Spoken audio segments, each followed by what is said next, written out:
Hey, tonight we're stepping into the real Mongol invasions. Not the version from legends and movies, but the relentless, unforgiving reality of life under the hooves of an empire that reshaped the world. You might think you'd survive by running, hiding, or maybe even fighting back, but most never even got the chance. If you enjoy these calm, immersive dives into history, a quick like or a subscribe helps more than you'd think and keeps these stories coming.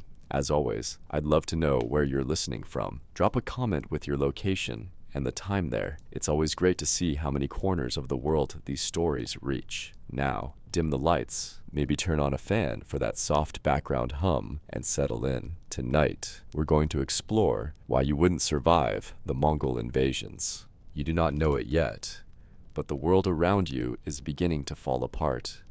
For now, your life is simple. You live in a small town on the edge of the great steppe, far enough from the centers of power that emperors and kings are things you hear about in passing, but rarely see. Your world is your home, the market square, the nearby fields, and the winding road that brings traders through your gates. Most days begin the same way. You wake to the sound of livestock being driven out of the town's wooden stockade. You gather water from the well, help with the household chores, and perhaps make the short walk to the nearby river to catch fish or collect reeds. The land is fertile enough, the season's harsh but predictable, and life moves in slow circles. The town's defenses are modest. A wooden palisade surrounds the outer streets. Watchmen stand at the two gates, more to stop wandering animals than any human threat. Inside, the streets are packed with low, wooden houses, their roofs thatched or tiled with whatever material the residents can find. The air smells of smoke, livestock, and earth. It is not a rich town, but it is safe, or it has been. You hear little of the wider world. The merchants who pass through speak of distant cities, of changing borders and petty wars. Sometimes they mention a people from the east, horsemen from the steppe, who have begun taking cities once thought impenetrable. The stories do not seem urgent. They are the kinds of things traders always say to make themselves sound important. Your own rulers are distant and preoccupied. The local lord lives in a fortified manor days away. Taxes are collected twice a year. Soldiers rarely visit. The last time an army marched through this region was a generation ago. Now there is peace, but peace is not permanent. Months pass. More traders arrive with troubling news. Entire towns in the east have vanished. Caravan routes are disrupted. Refugees begin to appear, their faces hollow, their stories fragmented. They speak of fast-moving horsemen, of entire fields trampled to mud, of cities burned to ash. The word Mongol is spoken now, first in whispers, then openly. No one knows how close the threat truly is. Some say the Mongols are leagues away, others that they have already crossed the great rivers to the east. The town elders argue over whether to prepare or to wait. Most residents, yourself included, continue with daily life because there is little else to do. Fields still need tending. Food must be gathered. Winter is coming soon, and that has always been the greater concern. You do not know it yet, but your chance of surviving what is coming is already slipping away. You begin to notice small changes. The traders who once passed through every few weeks are now fewer, and when they do arrive, they do not linger. They no longer set up colorful stalls in the market square. They barter quickly and leave by nightfall. When asked, they offer little explanation, only muttering that the roads have become dangerous. Soon after, the first group of refugees arrives. They come with worn clothes and empty carts, their animals thin and ragged. They carry little more than what they can wear or pull behind them. They speak of towns farther east that have been emptied. They say the Mongols take everything and leave nothing behind. You do not know whether to believe them. The elders argue again. Some call these stories wild exaggerations, tales of bandits and famine dressed up as invasion. Others take the warnings seriously. The local watch begins reinforcing the town's gates, though there is little they can do beyond adding extra planks to the wooden barriers and piling stones behind them. For your part, you still rise each morning and follow the same routine. You help patch the house roof in preparation for winter rains. You gather firewood.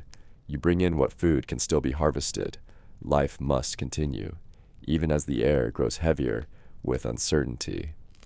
Another caravan arrives, this one traveling in the opposite direction. The merchants speak of a great city recently taken, one thought to be invincible. They say its walls were pulled down stone by stone. Its people were slaughtered or driven into slavery.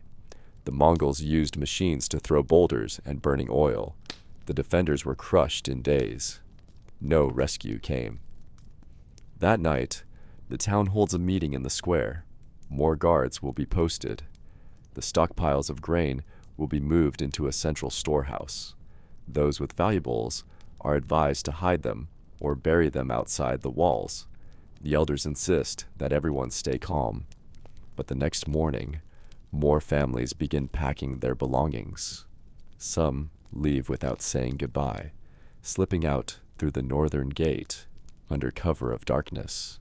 You wonder if your family should do the same. There is nowhere certain to go. The roads are unsafe. The nearby forests are thick with wolves and brigands. Winter is near. Travel could be as deadly as staying. For now, you remain. The Mongols are still only stories, but they are stories that grow closer each day. The year is 1206, though you do not measure time in such exact ways. You know the seasons, the harvest cycles, and the movements of the stars. That is enough. You live in a world that still seems large and unmapped, full of distant kingdoms and unseen rulers whose names hold little meaning here. Your region lies on the edge of several great powers. To the west are fractured principalities ruled by competing nobles. To the east lies the vast, open steppe. No walls guard it. No rivers or mountains block it. Just miles of grassland, wind, and sky. It is from there that the danger will come. You know little of the steppe people. Occasionally, traders mention them. Small bands have appeared before, raiding villages or driving herds across the borders. But this is different. These Mongols are not a few scattered raiders. They move in vast numbers, organized and ruthless. At the heart of this force is a man called Genghis Khan. You have never seen him, nor will you. But even here, his name now carries weight. He has united the Mongol tribes and turned them into a single army. His horsemen ride farther and faster than any force before. They carry powerful bows, can shoot while riding at full speed, and travel with minimal supplies. They have already crushed kingdoms larger and stronger than yours. Yet your town continues as it must. The market still opens, though fewer goods appear on the stalls. Craftsmen work in their shops. Farmers bring what they can from the fields. Each day looks much like the last, though fewer faces appear in the streets. Fear grows quietly. At home, your family prepares as best it can. You salt fish and meat. You dry fruit and grains. You patch clothing and reinforce your doors. You do not know if any of it will matter. The elders try to maintain order. They organize patrols beyond the walls, though few volunteers remain. A message is sent to the distant lord, begging for soldiers or aid. No reply comes. You hear that larger towns to the east have already fallen without resistance. One morning, the first real sign appears. A scout returns breathless and battered. He claims to have seen a Mongol force days away, moving fast and in great numbers. No one knows whether to believe him. Some call it a false alarm. Others begin to pack. You have not seen these invaders yet, but the pattern is clear. Each report comes closer. Each rumor carries more weight. And still, you stay. Where else would you go? The Mongols are no longer distant stories. They are approaching. Your world will not remain unchanged for much longer. You do not know much about Genghis Khan. His rise means little to you, a person of no title or rank, living far from the courts where rulers compete for power. But his story now matters more than you can imagine, because it is the reason your town will soon face ruin. Years ago, the Mongol tribes were divided. They fought each other as often as they fought outsiders. Then came Temujin, a leader of no great birth but relentless ambition. He united the tribes through a long series of battles and alliances. When he had secured their loyalty, they named him Genghis Khan, meaning universal ruler. You learn none of this from books. You hear fragments from travelers. A few refugees know more. They say this new Khan has changed the nature of Mongol warfare. His armies now fight as a single force, not as scattered clans. They obey strict discipline. They follow detailed orders. They move like no army you have ever heard of. Their horses are small but hardy, able to travel day and night across open land. Each warrior brings several mounts, changing horses to maintain speed. They need little supply, taking what they need from the land. And they strike fast. By the time defenders learn of an attack, it is often too late to respond. Their bows are powerful. Their arrows can pierce armor. They fire while riding, loosing volleys from a full gallop. When attacked, they retreat in false flight, drawing enemies into traps. They fight without the rigid formations your region's soldiers favor. They adapt, surround, and overwhelm. Your town cannot match this.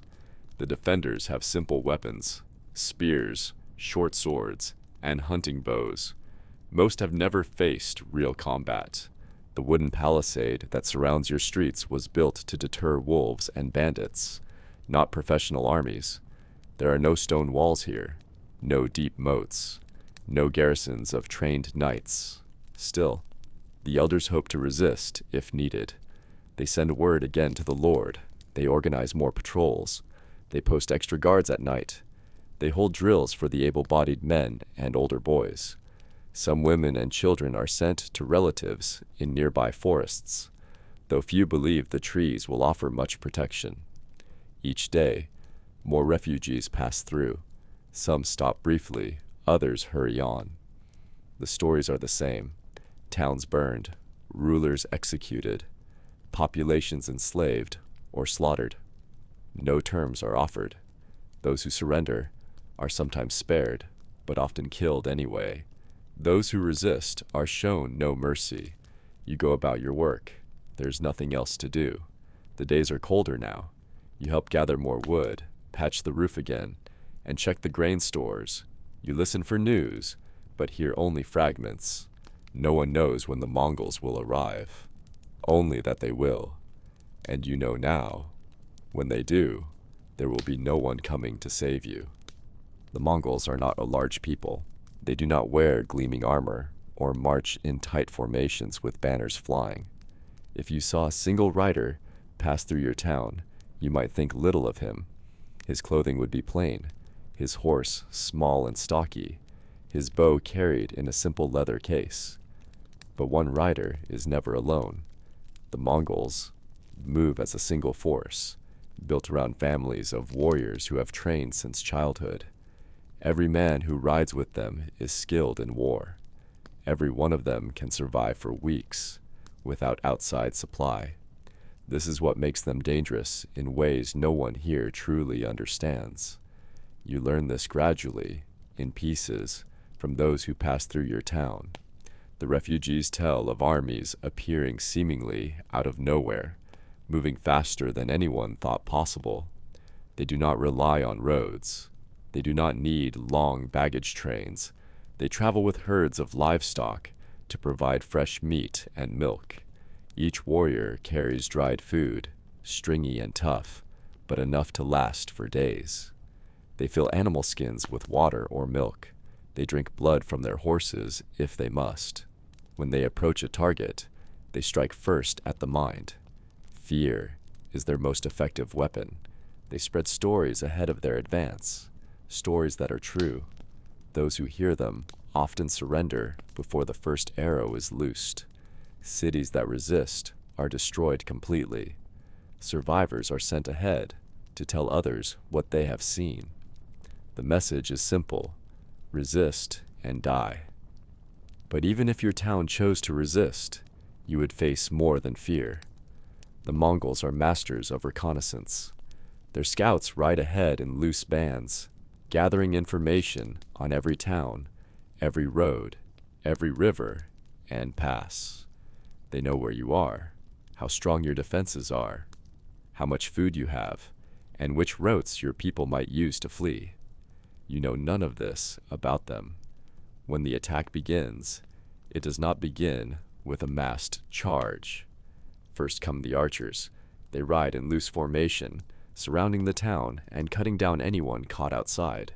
Then they begin their harassing fire, loosing volleys of arrows to test your defenses. If your town has weak points, they will find them quickly. If the town does not surrender, siege begins. You thought Mongols were only horsemen, but they have brought engineers from conquered lands. Chinese siege masters accompany their armies now. They construct catapults and trebuchets to break down walls. They build towers and battering rams. They fill the air with stones and fire. And when the walls fall, if they fall, the Mongols do not storm in blindly. They wait for their archers to thin the defenders. They lure them out with false retreats. They exploit every mistake. Only when resistance is broken do the heavy riders enter the streets. You hear all of this and understand little of it. The elders listen more carefully. They know your town has no answer to these tactics. A wooden wall and a few dozen defenders cannot stop an army that knows how to think, how to plan, and how to terrify. Still, there is no word from the Lord. No soldiers arrive. No new walls are built. You go about your days, gathering what food you can, watching the empty horizon, and wondering how long you have left before the first Mongol scouts appear on the far ridge, because now you know they will appear. It is only a matter of when. You have heard of armies before. When they march, they move slowly. They travel on foot or in heavy wagons, stopping often to rest or forage. Weeks or months pass before they reach their destination. You have time to prepare. This is not how the Mongols move. Their speed is the first thing that breaks the old rules of war. And this, more than any other fact, is why your town will not survive. You hear it first from a merchant who arrives with a single cart, half his goods abandoned on the road. He tells the same story others have begun to tell. A city thought to be safe, deep within a fortified region, has fallen after only days. The Mongols crossed a frozen river, bypassed expected routes, and reached the city long before its garrison was prepared. The man explains that Mongol riders can cover 50, sometimes even 100 miles in a single day. Each warrior brings multiple horses and changes mounts frequently, keeping both man and beast from exhaustion. They carry only what they need. They do not wait for long supply trains. This allows them to appear where they are not expected. Towns that believe they have weeks to prepare find themselves surrounded in days. Reinforcements sent to aid one city arrive to find it already destroyed. Messages sent for help cannot outrun the Mongols. Their scouts travel even faster. Lightly armed, they ride far ahead of the main force, mapping the land and identifying weak points. They return with precise reports, allowing the army to strike with perfect timing. The Mongols do not move as a single column. They split into smaller units, each capable of independent action. These units spread across the countryside, cutting off escape routes and preventing neighboring towns from aiding one another. Refugees fleeing from one place are driven into the path of another Mongol force. In your town, this is hard to imagine. The roads are poor. The rivers are high from recent rains. You know how long it takes to travel even to the next market town. Yet the refugees insist that none of this slows the Mongols. Their horses can cross swollen rivers and muddy plains. Their riders can sleep in the saddle. When a river cannot be crossed, the Mongols build rafts or find a way around. And they do not announce their presence until the attack begins. Smoke from burning villages marks their passing, but by the time it is seen, the riders are already beyond it. By the time a scout from your town could ride to warn the Lord, the Mongols would likely be at your gates. Still, most here hope that the worst will not come. Perhaps the Mongols will bypass your town. Perhaps they will turn back or find greater prizes elsewhere. You do not believe this. Each day, fewer traders pass through. Each day, more refugees appear. The pattern is clear. You stand on the town wall and look out across the empty plain. It seems impossible that an army could cross such distance so quickly, but soon you will see just how quickly they can, and when they do, you will not be ready. It is early morning when the merchant arrives. His cart is half broken, the mule pulling it thin and worn. The man himself looks older than when he last passed through your town, though only a month has passed. Dirt covers his clothes. His face is lined with exhaustion. He does not enter through the main gate. The guards hear the cart first, its wheels grinding over the stones. They open the gate only after seeing that he travels alone. Even then, they do not lower their spears. The merchant speaks quickly, urgently. Word spreads through the town before he reaches the square. You join the others as he begins to tell his story.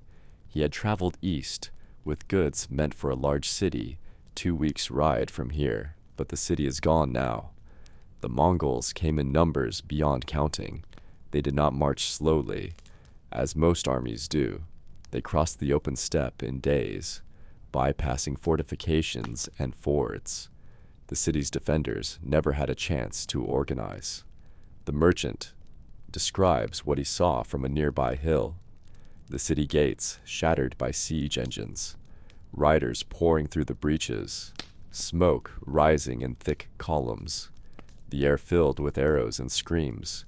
He left while he still could.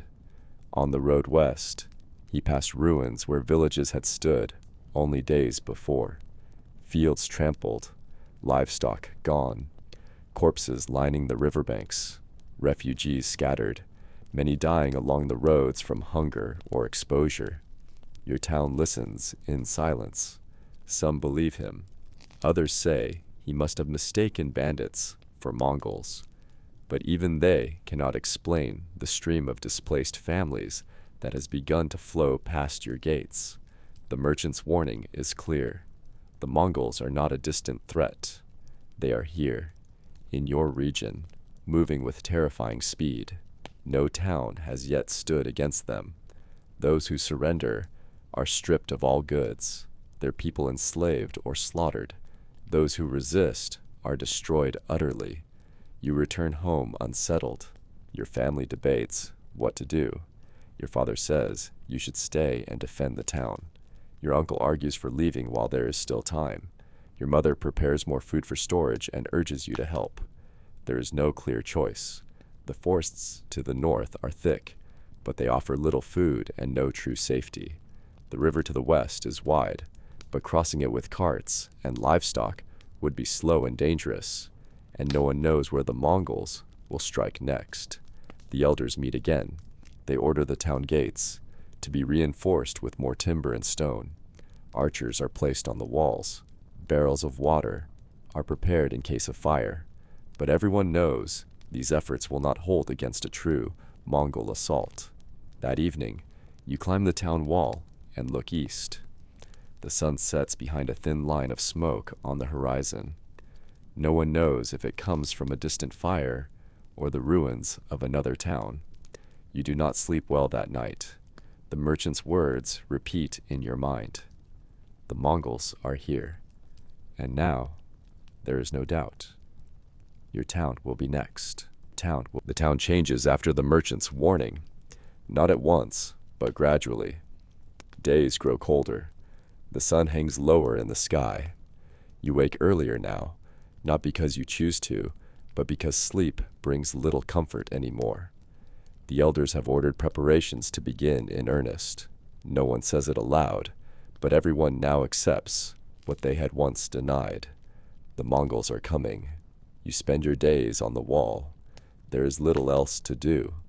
Alongside you are the town's other able-bodied men and boys, armed with whatever can be found. Some carry old hunting bows, with arrows meant for deer and boar. Others hold spears, hastily reinforced with iron points. A few possess swords, though few here have been trained to use them in combat. The wooden palisade is patched and reinforced. Timber is dragged from nearby forests. Carpenters work without rest to thicken the gates and brace the supports. Stones are piled behind the walls to be thrown if attackers breach them. Barrels of water are set along the walkways to fight fire. Inside the town, a different kind of work continues. The grain stores are moved to the central stone building, the only one here that might withstand a siege. Wells are checked. Animals are brought inside the walls. The market square is cleared to serve as a makeshift muster point. The women and children do what they can. They weave spare clothing and blankets, prepare preserved food, and tend to those already ill from the cold and strain. There is no talk of evacuation now. The elders have ruled that moving the entire town is impossible. To flee would mean certain death on the open road. Messages have been sent to the Lord again, carried by the town's fastest riders. But no response has come. Whether the messengers reached their destination is unknown. Whether the Lord has the means or will to help is even more uncertain. Rumors spread faster than facts. Some say the Mongols are already crossing the river to the east. Others claim they have turned south in pursuit of a larger city. A few believe they might be diverted by a noble's army gathering in the distant hills. No one knows the truth. The scouts sent from your town have yet to return. You help where you can. You hammer timbers into place. You carry stones to the walls. You guard the gate through long hours of night, eyes fixed on the dark horizon. The land beyond the town seems unchanged. Grass sways in the cold wind. Birds wheel over empty fields. But you know that this calm will not last. At night, the elders gather again. Their voices carry through the square. Some argue that the town should offer surrender if attacked, hoping for mercy. Others insist that resistance is the only honorable path. You do not know which is wiser. You only know that your life now hangs on decisions far beyond your control. You return to your home late. The house is quiet. Your family sleeps fitfully. You lie awake, staring at the ceiling. Tomorrow, more work will be done on the walls. Tomorrow, more refugees may arrive. Tomorrow, or the day after, the Mongols may come. And as you drift toward uneasy sleep, one truth remains clear. There is no longer any escape. You had hoped for help. The elders had hoped too. Messages were sent to the local lord weeks ago, with riders promising to bring soldiers, supplies, or at least word of what was happening beyond your small town. The Mongols had been spotted on the move, their scouts already in the region. If there was ever a time for the lords to act, this was it. No word came. The riders sent to the lord's manor have not returned. No soldiers have arrived at your gates. And now, new news has reached your town, carried not by messengers, but by refugees who once served in the manor itself. They say the Lord has fled. His retainers packed what they could in the dead of night and left under cover of darkness, not just him, but many of the lesser nobles in the surrounding lands. They have taken their families, their treasure, and their strongest retainers, abandoning the peasants and townsfolk they once ruled. The news spreads quickly. By midday, the entire town knows. The market stalls are empty again, but no one speaks openly of what this means. You hear it in the silences, in the glances exchanged between neighbors. If the lords have fled, there will be no army coming to defend you. The elders gather in the central hall. They speak quietly but firmly. The decision is made. The town must prepare to stand alone. There will be no reinforcements, no cavalry charge to turn the tide. Your fate rests on your own walls, and whatever strength your small community can muster. You return to the palisade. The mood there is different now. Before, the men on the wall spoke of the soldiers who might come. They imagined armored knights arriving just in time, banners snapping in the wind. Now, those stories have stopped. The men work in silence, eyes scanning the horizon more often than before. At home, the news brings little comfort. Your father curses the lords for their cowardice. Your mother says little, her hands busy packing food and supplies. Your younger siblings are restless, sensing the tension without fully understanding it. You wonder what the lords hope to find. They are heading west, towards the great rivers and the larger cities beyond. But the Mongols move faster than any army before. Even stone walls and large garrisons have fallen in their path. You suspect the nobles are simply buying time, hoping to outrun a force that cannot be outrun.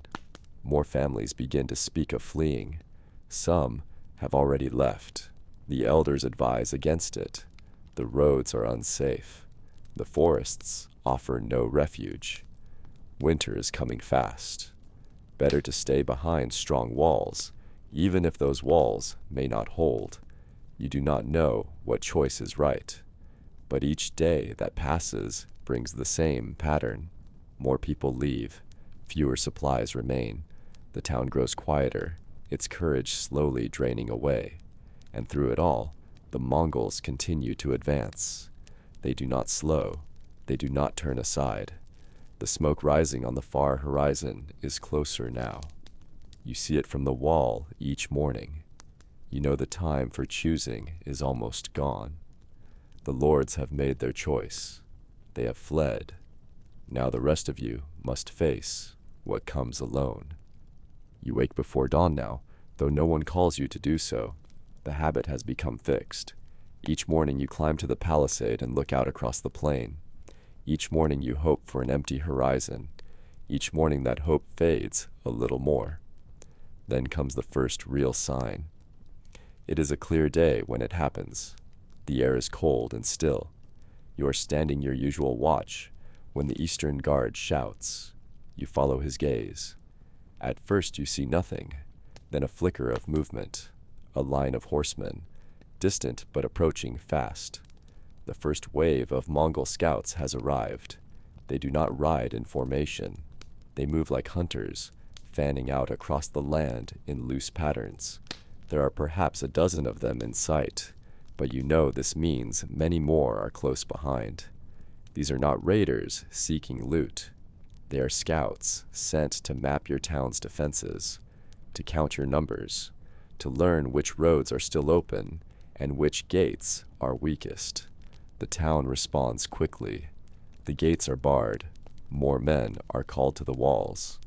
Archers take position, though their bows are poor and their skill uneven. No order is given to fire. The Mongols stay out of range, circling slowly, watching. You stand beside your father, spear in hand.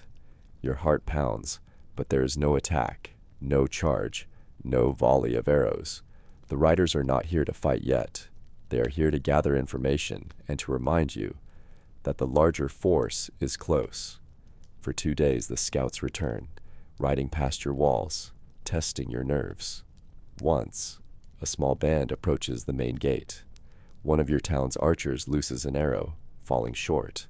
The Mongols do not respond. They watch a while longer, then turn and vanish over the ridge. At night, fires appear on the hills beyond. Small campfires spread wide. You cannot tell if they belong to refugees or to more Mongols. Either way, the message is clear. The enemy is near. Inside the town, tensions rise. Food is rationed more strictly. Water barrels are moved deeper within the walls. The elders meet again, arguing late into the night. Some still press for surrender. Others insist the town must hold. No decision is reached. You spend these days on the wall or helping your family gather more supplies. There is little comfort now. The streets are quieter. Doors remain shut. Even the children have stopped playing. Everyone watches the eastern horizon. One afternoon, you see them again. This time, a larger group of riders passes openly within sight of your walls.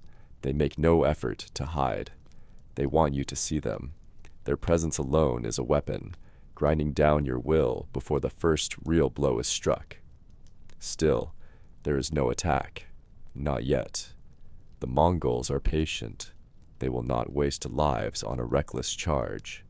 They are preparing, gathering full knowledge of your town and the land around it. You understand this now.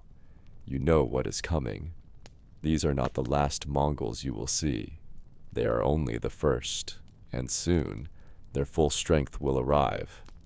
You wake to another gray morning, cold seeping through the walls of your home. Outside, the town is tense and watchful. Scouts had been seen again at dawn, this time riding in tighter groups. The elders have ordered all gates shut except the west. Only a few trusted riders are allowed to pass through, searching for any route that remains open. But soon, even that gate will close. The Mongols have begun cutting the supply lines. You hear this from a breathless messenger who returns late that morning. He had been sent west 2 days ago to seek aid from a nearby settlement. He barely made it back. The road is no longer safe. Bands of Mongol riders now patrol the outer fields, targeting anyone attempting to leave or approach your town. They move fast and strike without warning. The message spreads quickly. No more grain wagons will reach you. No herds can be driven in. No news can be carried out. Your town is now isolated. Inside the walls, this new reality changes everything. The elders order a full inventory of supplies. Barrels of grain are counted. Meat and fish are salted again. Every scrap of cloth, leather, and wood is checked for possible use in the coming siege. Water barrels are topped up while the wells remain safe. You are assigned to patrol the inner wall now, watching for any sign of movement near the town. From your post, you see the changes spreading across the land.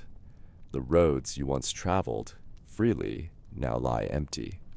The farmsteads beyond the palisades stand abandoned.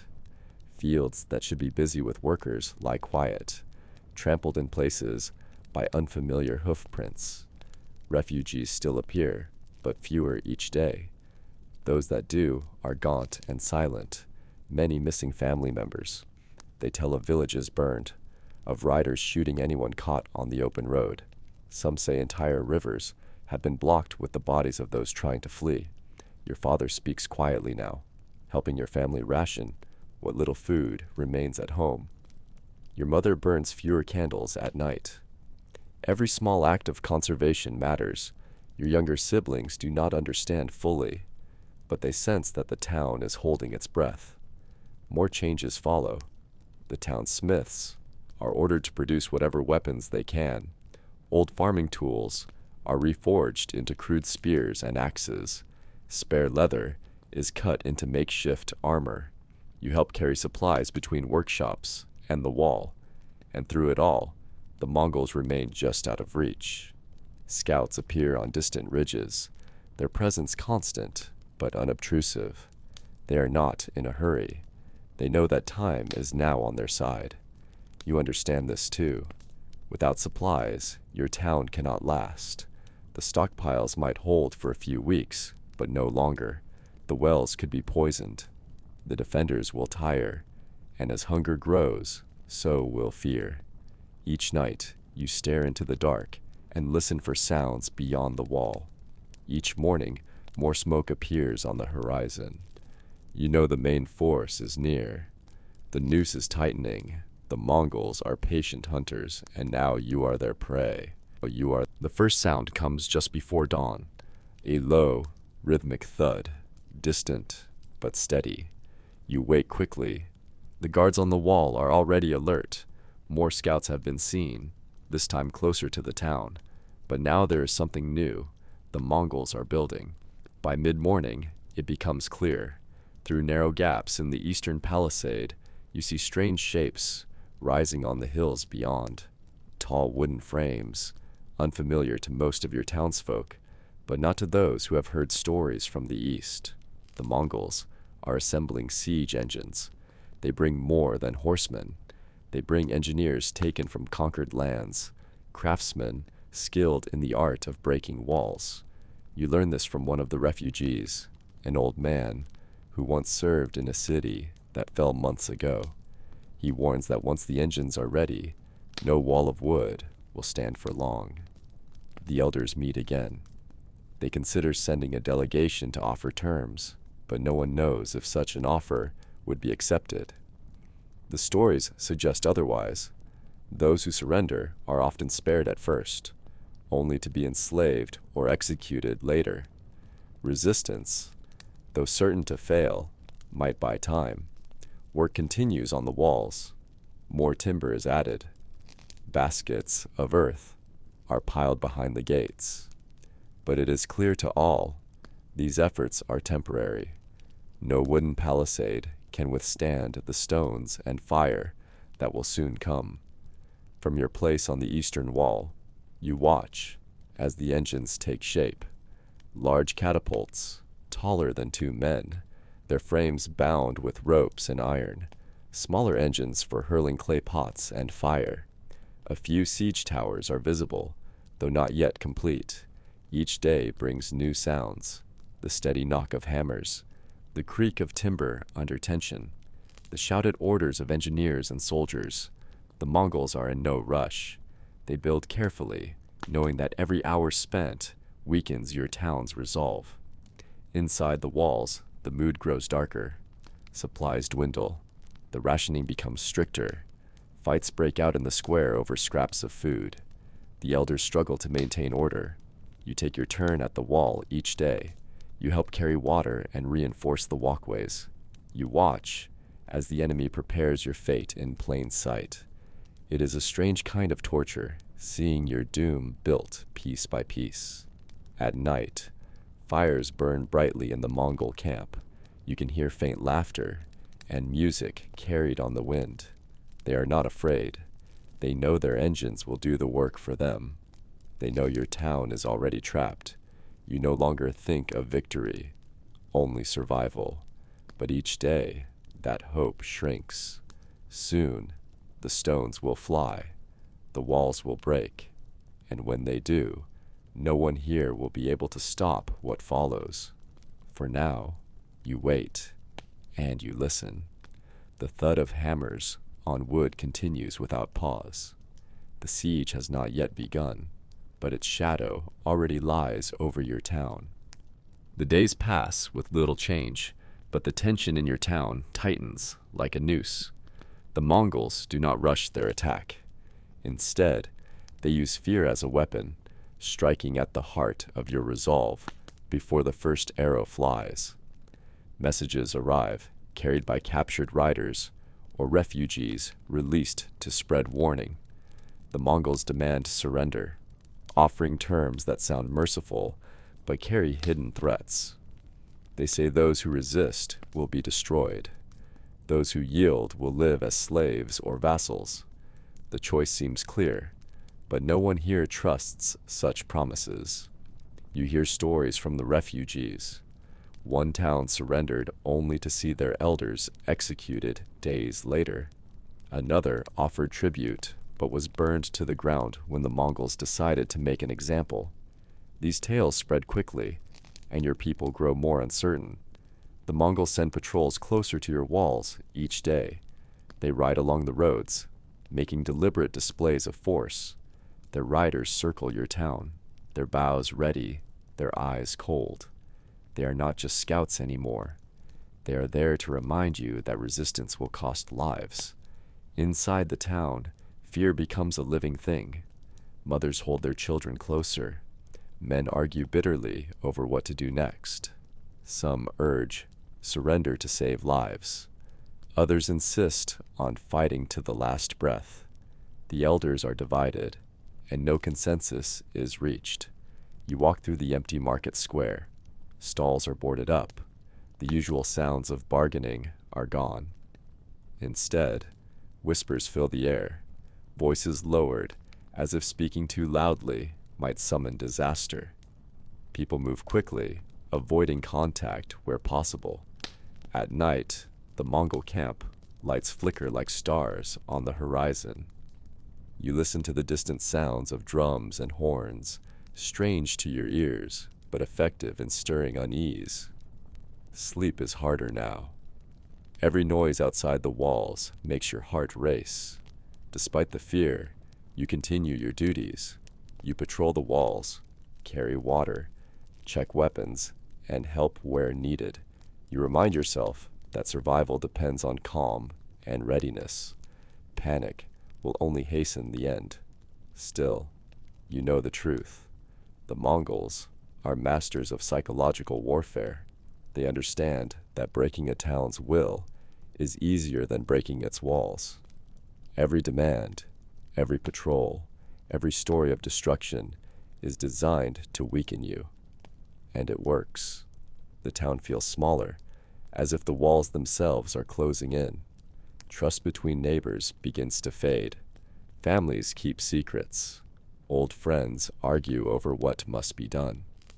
The long wait has worn down even the strongest hearts. You watch the horizon each day, waiting for the moment when the siege will truly begin. You know that the Mongols are patient. They will not waste men or resources if surrender is possible, but they are relentless. If the walls do not fall, they will come again, harder and faster. You try not to think about what will happen when the silence breaks, when the first stones fly, when the arrows darken the sky, when your home is no longer safe. But you cannot stop thinking. The siege is coming, and with it, the end of your world as you know it. As the Mongol forces grow nearer, the town's quiet tension shifts into restless movement. More families begin to pack their meager belongings. It is impossible to say when the walls will fall, but some see leaving as the only option, even if the road ahead is uncertain and dangerous. You watch your neighbors load carts and wagons with whatever they can carry: pots, blankets, a few sacks of grain. Children clutch tightly to their parents' hands. Elders move slowly, often left behind, as younger kin hurry to prepare. The market square, once filled with the noise of daily trade, becomes a staging ground for hurried departures. No one speaks openly of where they will go. The forest to the north offers some cover, but there is little food and no shelter there. The river to the west seems a natural boundary, but crossing it without bridges or boats is perilous, especially with children and livestock. Roads beyond the town are dangerous. Bands of Mongol scouts and allied brigands patrol relentlessly, hunting for stragglers and anyone fleeing the approaching storm. You hear stories from those who tried to flee weeks before. Some were caught and killed on the road. Others were captured and enslaved. Few returned. Those who did are haunted and silent, warning others not to attempt the journey. The elders hold firm against mass evacuation. They argue that the town's walls, though weak, offer the best chance of survival. A flight into the open countryside means exposure to weather, hunger, and predators, both human and animal. Staying inside the walls, fortified or not, seems safer despite the growing threat. Still, each day more families slip away under cover of darkness. The gates close behind them with a hollow finality. Those who remain watch silently, knowing that the town's population will soon be a fraction of what it was. You help where you can, gathering firewood for those left behind, distributing water, and reinforcing the gates. The faces around you grow pale and drawn. Conversations shrink to whispers. Fear settles into bones like a cold fog. You look toward the horizon. The smoke rising from distant fires grows thicker. The Mongols approach not just as an army, but as a force that reshapes everything in its path. You do not envy those who fled. You wonder if you would have done the same, if you could have chosen. But for now, you stay, because there is no clear escape and nowhere safe to run. You do not know what tomorrow will bring, but you know it will not be like yesterday. The arrival of so many fleeing families and refugees changes the town in ways beyond walls and weapons. The sudden influx strains the limited resources. Water is drawn faster from the wells. Food stores dwindle even quicker, but the worst change is invisible. With so many people packed into cramped quarters, illness begins to spread. The town's small infirmary is overwhelmed. There are no doctors here, only healers using herbs and old remedies. Their supplies are scarce and running low. You see it first in the children. A persistent cough, flushed cheeks, listless eyes. Soon the sickness moves through the older residents. It spreads quietly but rapidly, carried by close contact, poor sanitation, and weakened bodies. The streets grow quieter. The usual noise of daily life is replaced by the coughs and groans of the sick. Families isolate themselves, fearful of contagion, but crowded conditions make distance impossible. The town's simple drainage system cannot handle the extra waste, and water near the well becomes suspect. You help care for those who fall ill. You fetch water, bring food, and clear spaces where the sick can rest. You wash bedding and clothing, but the disease does not relent. Mothers weep quietly in their homes. Fathers look away, helpless. Children are lost in their own fevers, too weak to cry out. The elders speak in hushed tones of the plague. No one knows what it truly is, but they understand it kills fast and without mercy. The Mongols have brought more than soldiers and siege engines. They have brought death in its most relentless form. Disease travels faster than any army, carried on feet, carts, and animals. It does not respect walls or weapons. Some townsfolk believe this is punishment for sins. Others whisper that the world itself is breaking. You do not know what to believe. You only know that the sickness will not wait for battle. It is already inside your gates. The longer the siege drags on, the fewer remain strong enough to fight or work. Hunger and illness combine to wear down the defenders. You see once proud men reduced to shadows of themselves. Women become too weak to tend to children or chores. Still, the walls hold. But the cost is clear. Survival is no longer just about fending off arrows or stones. It is about enduring the invisible enemy inside, the one no spear or sword can touch. You lie awake, many nights now, listening to the coughing beyond your door. You wonder how many will live to see the morning light. The Mongol siege tightens not just around your town, but around the lives of everyone trapped within. Days pass, and the stores grow emptier. The grain once piled in the central storehouse now dwindles to scattered sacks. The salted meat and dried fish no longer last a full meal. Food becomes a memory more than a reality. Rationing is strict. Each family receives less with every passing day. Children go to bed hungry. Adults hide scraps where no one else can find them. The market stalls inside the walls have been empty for weeks. Hunger twists stomachs and dulls minds. You watch as neighbors grow weaker. Faces become gaunt, movements slow. Arguments over food grow fiercer. Theft becomes more common. The elders try to keep order, but there is only so much they can do. The hunger gnaws at your thoughts constantly.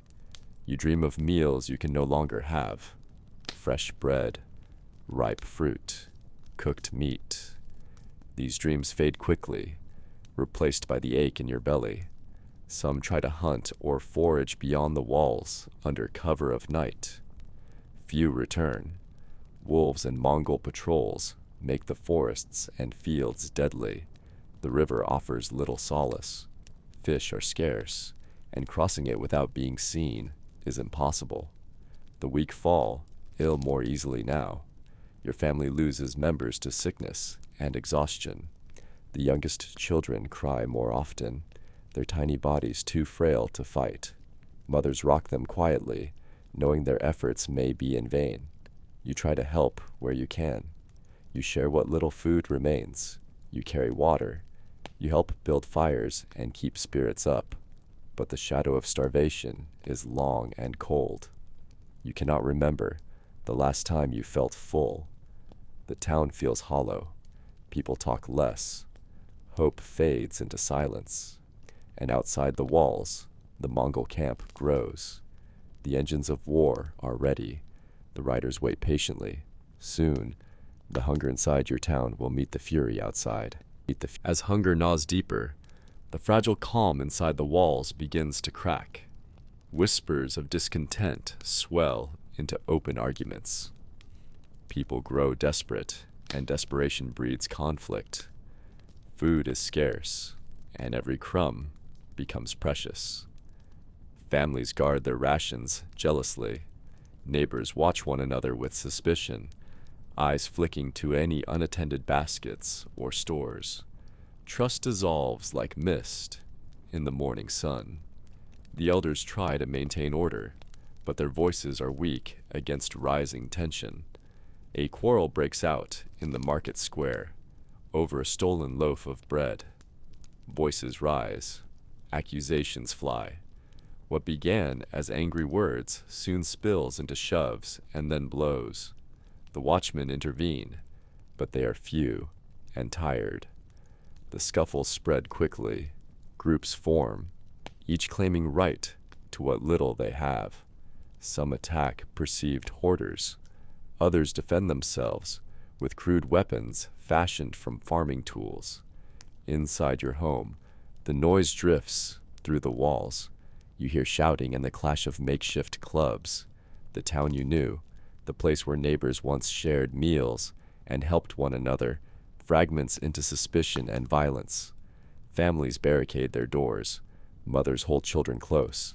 Fathers prepare to defend what little remains. Some begin to talk of leaving the town entirely, despite the dangers beyond the walls. You help wherever you can, trying to mediate and calm fears. But the hunger has made reason scarce. The longer the siege continues, the more the town frays at the edges. You watch the faces of friends and strangers alike. Hunger has hollowed eyes and hardened hearts. People no longer see one another as neighbors. They see threats, competitors. The Mongols watch from afar, their camp silent, but never still. They know that no army needs to break your walls if you tear yourselves apart first. You understand this too. In the quiet moments between unrest, you wonder how much longer your town can hold together. How long before hunger wins over hope completely. The siege is not just outside the walls, it is inside them as well. The day starts like any other, but something feels different. The sun rises behind a thin veil of clouds, casting a pale light over the town. The streets are quieter than usual. Even the children stay indoors, sensing the weight pressing down on the air. You stand on the wall with the others, gripping your spear tightly. Hours pass without change. Then, a distant rumble reaches your ears, a low, steady sound unlike any you have heard before. It grows louder, rolling across the plains like thunder. At first, you think it might be a storm, but the sky remains clear. The rumble is too regular, too rhythmic. Then you see them.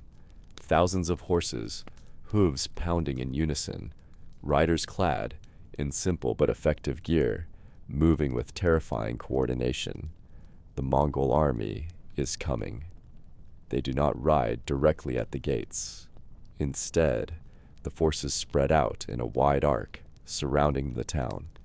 Scouts appear first, darting around the perimeter, testing defenses and provoking your archers. Arrows whistle through the air, some finding their marks among the guards. The town's defenders respond. Men rush to the walls, loosing arrows where they can. Spears are raised against the walls. The wooden palisade creaks under the weight of anticipation. Then the siege engines arrive. Huge catapults and trebuchets are dragged into position, silhouetted against the skyline. Engineers work quickly, loading the first stones. The first volley flies through the air, heavy boulders crashing against the wooden walls. Splinters fly. The palisade shudders. Inside, panic spreads slowly but surely. Mothers clutch children. Men shout orders. The elders call for calm, but their voices are drowned out by the sound of destruction. You see a section of the wall break. The defenders rush to repair it, but the Mongols are relentless. Another barrage follows. Another breach forms. The gates are battered with battering rams. The town's few swordsmen prepare for what will come if the gates fall. Fighting breaks out in the streets. The sound is harsh, clanging metal, shouts, cries. You grip your spear, heart pounding, ready for the violence you know will follow. You see neighbors fall. You see others fight fiercely. The Mongols do not pause. They press forward, exploiting every weakness.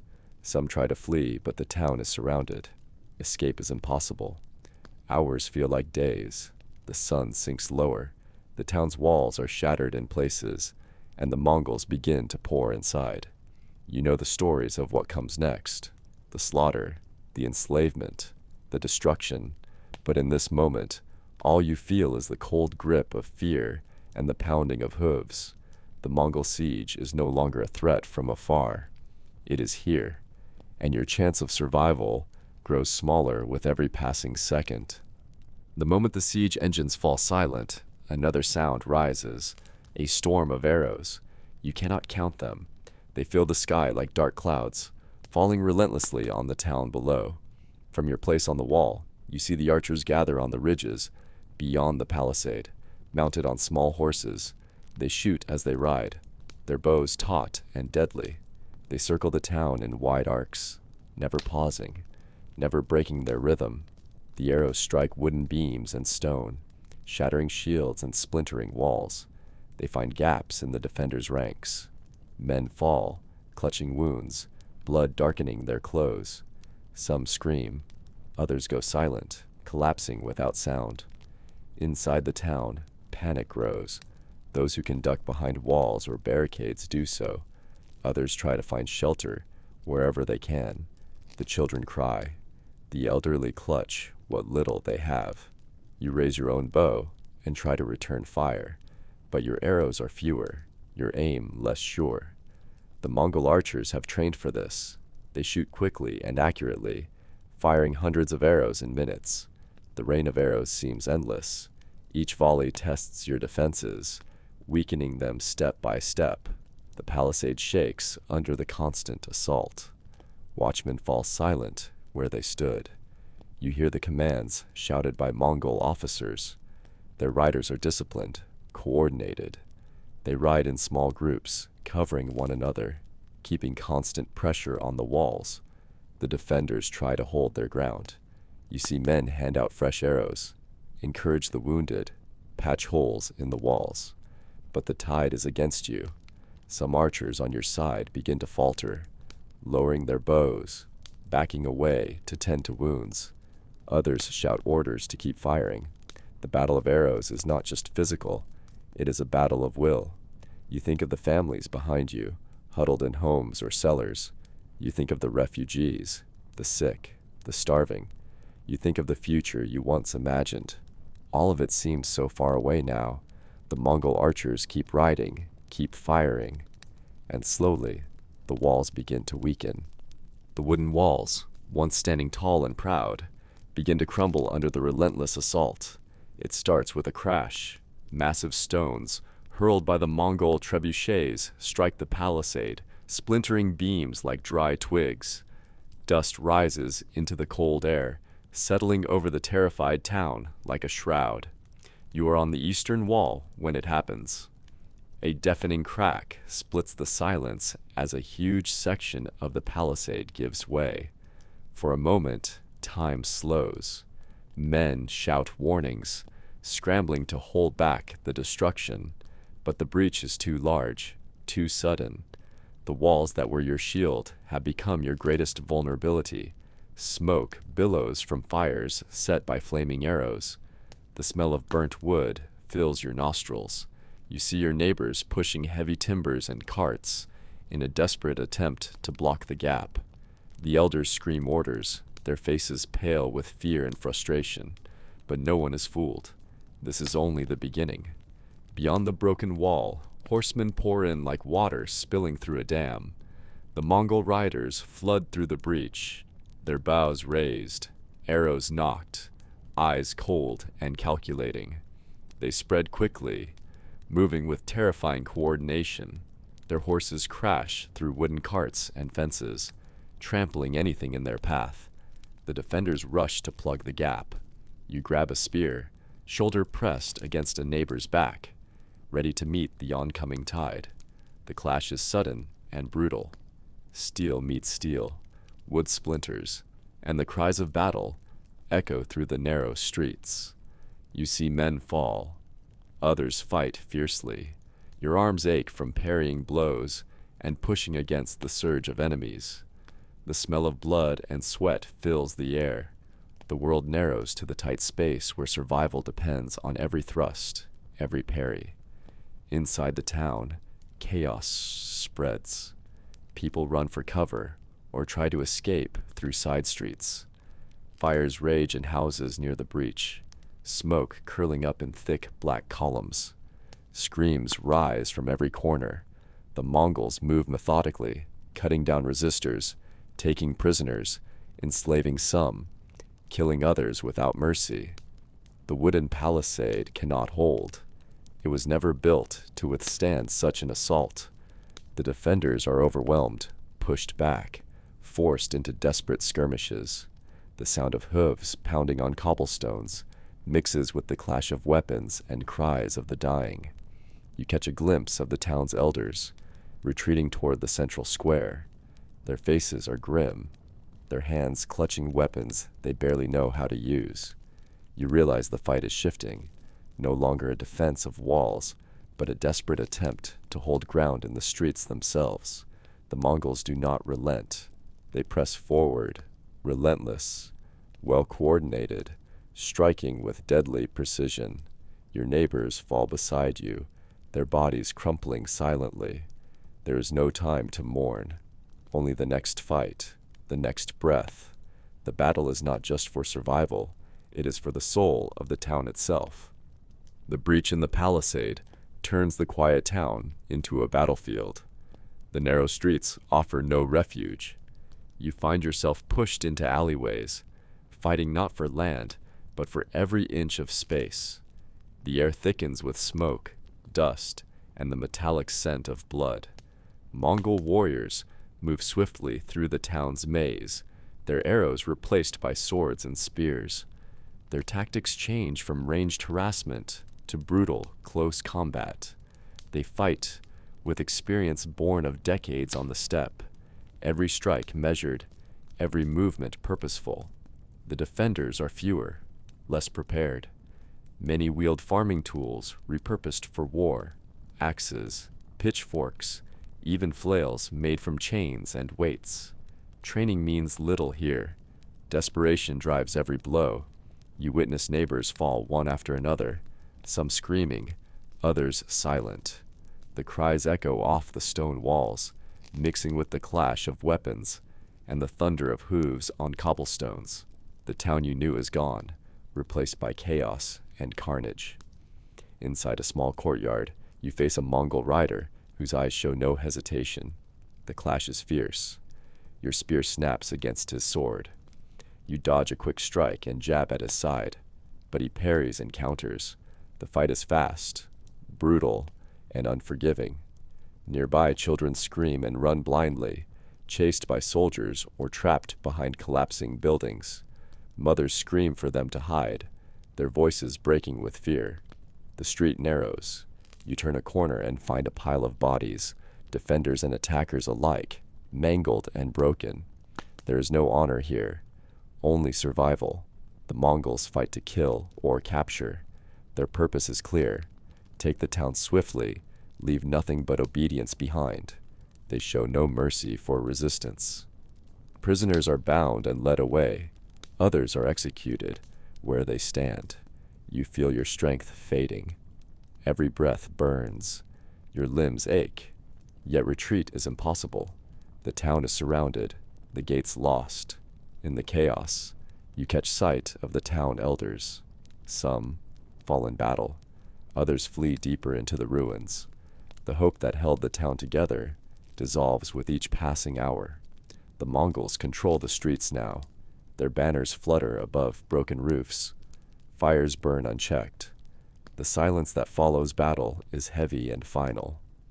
You are left with the grim truth. Survival is no longer about fighting, but hiding, enduring, and hoping to outlast the storm. The shattered walls are behind you now. The streets you once knew have become traps, narrowing paths funneling you toward unknown dangers. Chaos swirls everywhere. The sounds of battle fade into screams, cries, and the pounding of hooves chasing down those who try to flee. Some neighbors choose not to stay and fight. Instead, they run. You see families hastily gathering what little they can carry: blankets, pots, children clutched tight, and slipping away through back alleys or gaps in the broken palisade. But the Mongols have anticipated this. Scouts patrol the outskirts, ready to intercept anyone who dares escape. Mounted riders sweep through the countryside, eyes sharp for movement.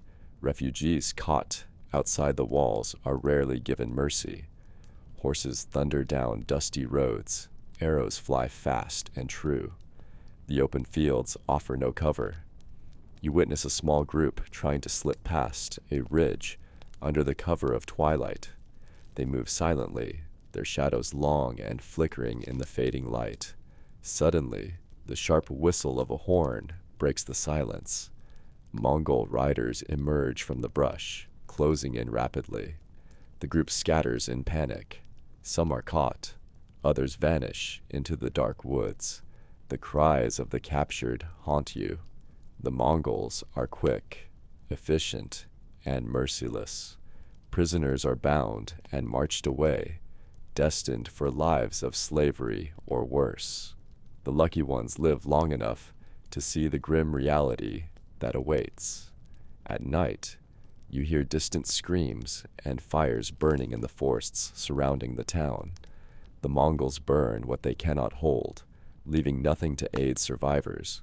Farms and villages beyond the walls lie in ruins. The countryside itself seems swallowed by smoke and death. For those who attempt to flee, every step is perilous. Wolves and bandits prey on the weak. Starvation claims many before they reach safety, and the cold bites deep in the nights to come. You watch from a ruined rooftop as another group tries to cross the river. They use makeshift rafts and overturned carts to float across the swift current, but many are swept away by the cold water. Others drown under the weight of their belongings. No one knows where to go. The roads lead only to more danger or uncertainty. The great cities to the west promise safety, but the journey there is long and fraught with risks. Those who survive the first days of flight are few, and their spirits are broken. They arrive in towns and cities as hollow shadows, bearing stories of destruction and loss.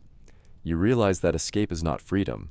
It is only another form of survival, a gamble against a merciless fate. And as the Mongols tighten their grip on the land, hope for any who flee grows ever dimmer. The chaos of battle turns the town into a nightmare. The air is thick with dust, smoke, and the sounds of pain and death. You have fought as long as you could, but the odds were never in your favor. Now, your strength gives out, and you find yourself surrounded. A sudden, heavy blow knocks you to the ground. You taste blood. Dazed, you see shadowy figures approaching, Mongol warriors, their faces masked with leather and their eyes cold as winter. Spears and swords are pointed at you. Resistance is useless. They bind your hands tightly with rough ropes, the coarse fibers biting into your skin. Your captors say nothing, their expressions unreadable. They push and prod, moving you away from the streets, now soaked with blood and debris. Around you, others lie bound or kneeling. Friends, neighbors, strangers, waiting for what comes next. The Mongols are not quick to kill prisoners. They have little use for those who cannot fight, but they do want laborers, guides, and sometimes bargaining chips. You realize that your fate is uncertain, but death is no longer immediate. You are marched out of the ruined town, past smoldering homes and collapsed walls. The weight of chains and the sting of fresh wounds are constant companions. Your feet drag through dirt and rubble, every step a reminder of how far things have fallen. The sun beats down relentlessly as you walk with the others. Some prisoners stumble or collapse, only to be prodded forward by harsh blows. No one speaks. The silence is broken only by the gruff voices of Mongol guards and the distant cries of those left behind. At night, the prisoners are huddled in open fields or makeshift camps. The cold bites deep, and there is little food or water.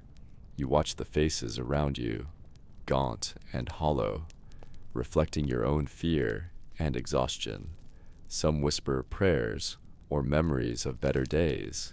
Others fall silent, resigned.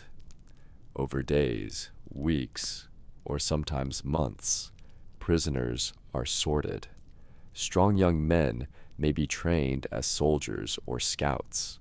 Others are assigned to work as laborers, building roads, tending animals, or carrying supplies. Women and children are sometimes enslaved, sold to other tribes or families. You hear stories of cruel punishments for those who resist or try to escape. The Mongols enforce order with brutal efficiency. Whipping, beatings, and executions are common. There is no mercy for those who disobey. Despite this, you notice moments of pragmatism. Some Mongol commanders treat prisoners well enough to maintain order and productivity. A broken town is of little use to conquerors. A workforce is valuable. You cling to hope, small and fragile, as days blur together. Each sunrise is both a curse and a gift. Survival depends on endurance, silence, and careful obedience. Your thoughts wander to your family. Are they alive? Have they been taken? Or worse? You realize that capture does not mean the end, but it does mean a new kind of struggle. One fought not with swords, but with will. And the Mongol world stretches far beyond the town you once called home. The days after the battle blur into a grim routine. The town you once knew has fallen silent, its streets emptied, or filled only with the echoes of Mongol rule. You are no longer a defender or a free citizen. You are now a subject of a foreign power, living under the shadow of occupation. The Mongols impose their orders swiftly and without hesitation. Their presence is everywhere. Mounted patrols ride through the streets at all hours, their stern faces watching, judging, enforcing. The familiar rhythms of life have been broken and replaced by a harsher cadence. You and your fellow townsfolk are gathered and accounted for. Some are taken away to work in distant lands or to serve as laborers within the Mongol war machine. Others remain to tend fields and maintain the town under new rules. The elders who survived are stripped of authority, their voices silenced or used only to enforce the conqueror's will. Your days become a cycle of work, watchfulness, and fear. There is little room for hope or comfort. The Mongol commanders demand tribute, grain, livestock, labor. Refusal means punishment, often brutal. Public executions serve as warnings to those who might resist. The living conditions are harsh. Food is rationed unevenly. The sick receive scant attention. Water sources are controlled and guarded. Disease spreads easily in crowded quarters, and the memories of the recent siege linger like a shadow over every corner. Despite this, the Mongols govern with surprising efficiency. Roads are repaired and expanded to support their armies. Trade routes are reopened, allowing goods to flow under strict control. Some towns benefit from the relative stability that occupation brings, though it is a bitter peace. You notice how the Mongols respect strength and loyalty. Those who adapt and serve may find a degree of security. Some locals are recruited as auxiliaries, guides, or administrators. Others resist quietly, holding on to memories of freedom and waiting for a chance to reclaim it. Communication with the outside world is limited. Messages travel slowly, carried by cautious messengers who risk capture. News of the Mongols' continued conquests reaches you sporadically, a reminder that your town is but a small part of a vast empire expanding relentlessly. At night, the town is quiet except for the occasional patrol. The stars shine coldly overhead, distant and indifferent to human suffering. You lie awake, wondering how long this occupation will last, what the future holds, and whether freedom will ever return. Every day is a test of endurance, every moment a reminder of loss. Yet survival demands perseverance. You hold on to the smallest acts of normalcy, a shared meal, a whispered story, a hidden prayer. These fragile threads connect you to the life that was and the hope that may yet come. But for now, the Mongols rule your world. Life under Mongol rule shifts again when the order comes to move. The town is no longer just occupied. It is to be emptied. The Mongol commanders decide the population must be relocated, whether to weaken resistance, supply labor for other parts of the empire, or simply as a show of control. You have no say in the matter. The orders are given suddenly. Town criers rush through the streets, their voices urgent but hollow. You and your neighbors are told to gather what you can carry, but only what you can carry. There will be no time for packing or preparation. You have minutes, not days. The elders try to calm the people, but panic spreads quickly. Families scramble to collect belongings, a pot, a blanket, a few scraps of food. Children cling to parents, their faces pale and wide-eyed. The old and the sick are helped as best as possible, but many are left behind. You are herded out of your home along with the others. The streets, once familiar and safe, are now filled with confusion and fear. The Mongol soldiers push and prod, ensuring no one lingers. Those who resist are met with harsh punishments, blows from sticks, prods from spears, or worse. You join the long caravan of forced migrants, a slow, shuffling column stretching beyond sight. The journey begins with a march through the surrounding countryside. The weather is harsh. Sun beats down during the day. Cold seeps in at night. Food and water are scarce, rationed strictly by the Mongol guards. The roads you once traveled freely are now paths of suffering. Families fall behind, exhausted and hungry. Some collapse on the roadside, unable to continue. The guards show little mercy, forcing the weak onward or leaving them behind. You witness the toll of the journey daily. Children cry for food and rest. Elders grow silent, their faces etched with pain. Illness spreads among the group, and there are no healers or medicine. The dead are left where they fall, their bodies swallowed by the land. Despite the hardship, the caravan moves relentlessly onward. You do not know the destination, only that it is far and that it is under Mongol control. The landscape changes slowly as you travel. Open plains give way to rolling hills, then to forests. Each new mile strips away the remnants of your old life. At night, the guards keep watch with harsh discipline. Fires are small, flickering weakly against the darkness. Stories are whispered among the survivors of towns burned, families lost, and futures uncertain. You hold on to these stories, the last threads of identity in a world turned upside down. As the days stretch into weeks, you wonder if any of your old life will remain when the journey ends. You wonder if freedom will ever return. You wonder if survival itself is enough. And so you march, one step at a time, through a world that no longer feels like home.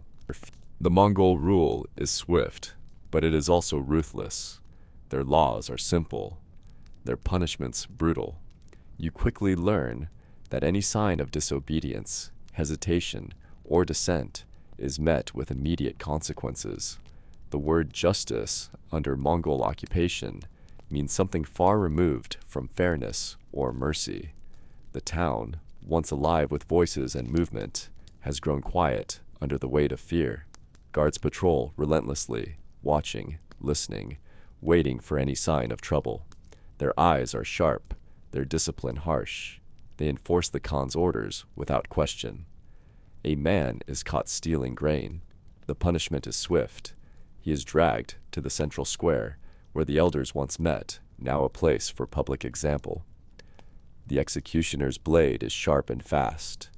The man's cries are cut short, a warning to others. You see women punished for speaking out of turn, for hiding food, for aiding those considered enemies of the state.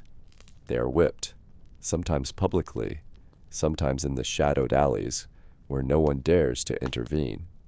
Children learn to obey silently. The fear of punishment is ingrained deeply. Any sign of rebellion is crushed before it can begin. You witness a young boy accused of running a message to rebels outside the town.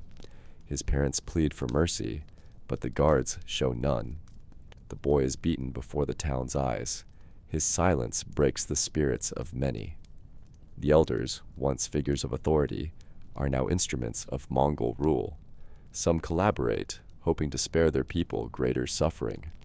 Others resist quietly, whispering words of hope to those willing to listen.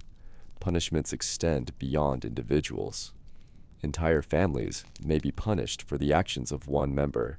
Fields may be burned, homes destroyed, livestock taken as retribution. The Mongols use fear as a weapon as much as their swords. Justice is swift and public, designed to break the will of the population. Yet, despite this, small acts of defiance persist. Hidden messages, secret gatherings, whispered plans. You hear rumors of resistance forming beyond the walls. But inside, every day is a test of survival. You move cautiously, speak quietly, and obey without question. The weight of harsh justice presses on all, shaping the town's future in the shadow of conquest. The town's fate is no longer determined by its walls or its defenses. It is now shaped by service to a new master, the Mongol Empire. Survival depends on your ability to adapt to a harsh and unfamiliar role. As a servant, a laborer, a cog in the vast machinery of conquest. You wake early each day, before the sun rises, to the sound of horses and the sharp voices of Mongol officers. The mornings are cold and gray. You dress quickly, donning the rough clothing provided, or salvaged from your old life. There is no comfort here, only the need to keep moving. Your tasks vary, but share a common thread. They serve the occupiers. Some days you work in the fields, tending crops under watchful eyes. The Mongols want the land productive, for their armies and cities depend on steady supplies. You toil alongside others who once tilled their own fields freely, now laboring for foreign rulers. Other days are spent repairing roads or building fortifications. The Mongols prize speed and mobility. New routes are carved through forests and hills, allowing riders to pass swiftly between conquered lands. You carry heavy stones, haul timber, and fill trenches. The work is exhausting, and injuries are common. There is no rest for the weary. Occasionally, you are ordered to serve in the Mongol camps. You fetch water, prepare food, or tend horses. These moments offer little respite. The guards watch closely, and mistakes are punished severely. You learn quickly to obey without question, for survival demands submission. You see how the Mongols organize their empire with ruthless efficiency. They reward loyalty and competence.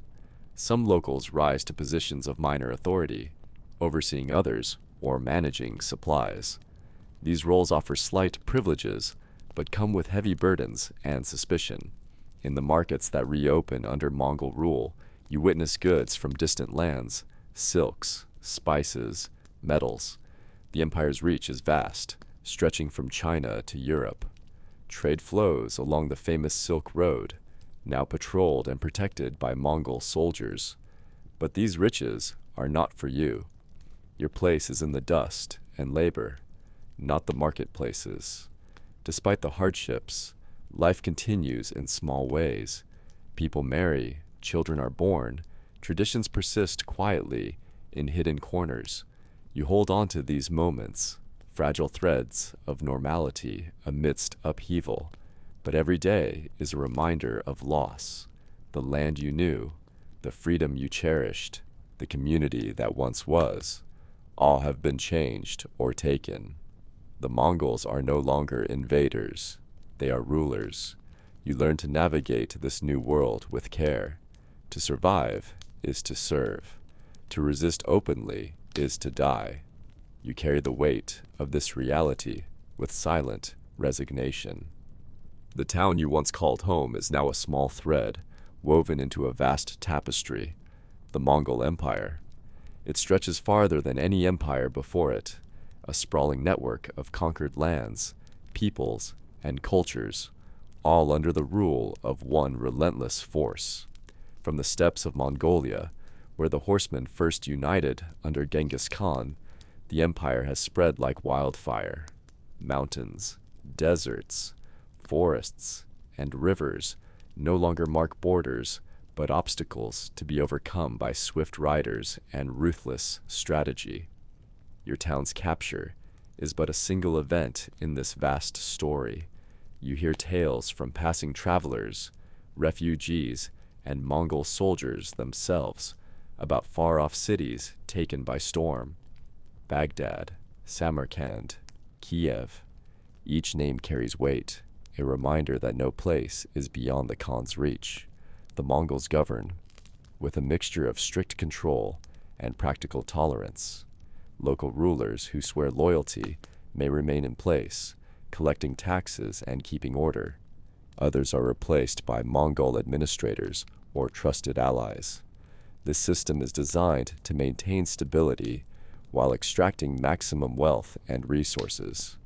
Trade flourishes along the Silk Road, now guarded by Mongol patrols ensuring goods flow safely. Merchants bring spices, silks, metals, and knowledge from distant lands. Yet these riches rarely touch the lives of common folk like you, who remain bound to labor and survival. Despite the empire's size, communication is surprisingly efficient. Messengers race across vast distances on relays of horses, carrying orders and news. The Khan's laws, known as the Yasa, are enforced everywhere, binding diverse peoples under one code. Your town's experience of occupation mirrors that of many others: loss of autonomy, forced labor, tribute demands, and harsh justice. Yet beneath the surface, cultural exchange occurs. New ideas, technologies, and beliefs trickle in, blending with old traditions. Still, the shadow of Mongol rule hangs heavy. Fear of raids, conscriptions, and punishment shapes daily life. People whisper of rebellions in distant provinces, but these are quickly crushed with brutal force. You understand that your survival depends on adapting to this new reality. To resist openly is to invite destruction. To endure silently is the only path forward.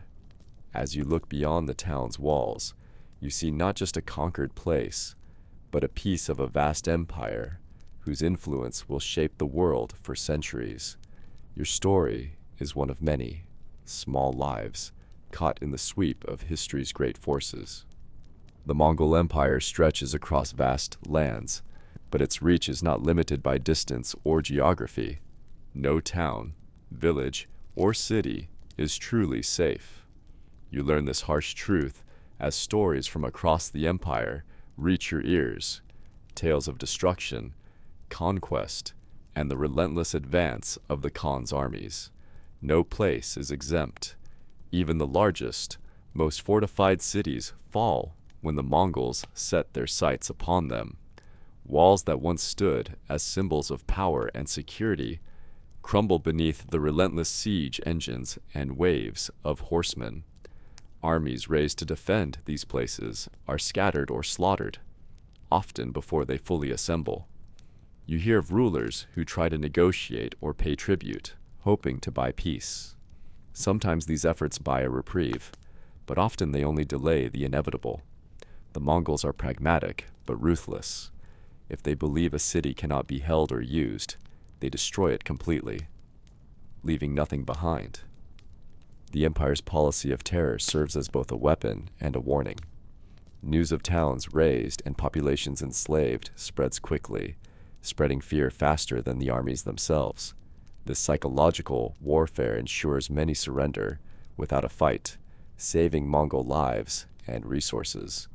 But even surrender is no guarantee of safety. Many who yield find themselves forcibly relocated, their homes burned, their lives uprooted. Families are separated. Young men are drafted into the Mongol military. Others become slaves or laborers in far-off lands. The empire's reach also means that rebellion is difficult and dangerous. Insurrections are crushed swiftly, with brutal reprisals that punish not only fighters, but entire communities. Fear keeps many silent and compliant, even as resentment simmers beneath the surface. You realize that safety is an illusion. No matter where you go, city, village, or wilderness, the Mongol shadow looms. Refugees fleeing one town find no refuge in another. The vast empire is interconnected, its roads and patrols designed to prevent escape or rebellion. Your own town is part of this web. The walls that once promised protection are now symbols of imprisonment. Every gate guarded by Mongol soldiers, every road patrolled by riders, serves to remind you that no place is beyond their control. You live with this constant knowledge. The Mongols could appear anywhere, at any time. The fear shapes your daily actions, your decisions, your hopes. Yet, despite this, life continues. People find ways to endure, to adapt, to hold on to what little they can. Small acts of kindness, secret gatherings, whispered prayers become acts of resistance in themselves. The Mongols may rule the land, but they do not rule the human spirit entirely. You understand now that survival is not just about hiding or fighting. It is about finding meaning and hope in the darkest of times. And that is a fight that no empire can fully conquer. The battle ends, but the echoes remain. The quiet that follows is heavy and oppressive. The streets of your town lie strewn with the bodies of the fallen, defenders, attackers, and innocent bystanders caught in the crossfire.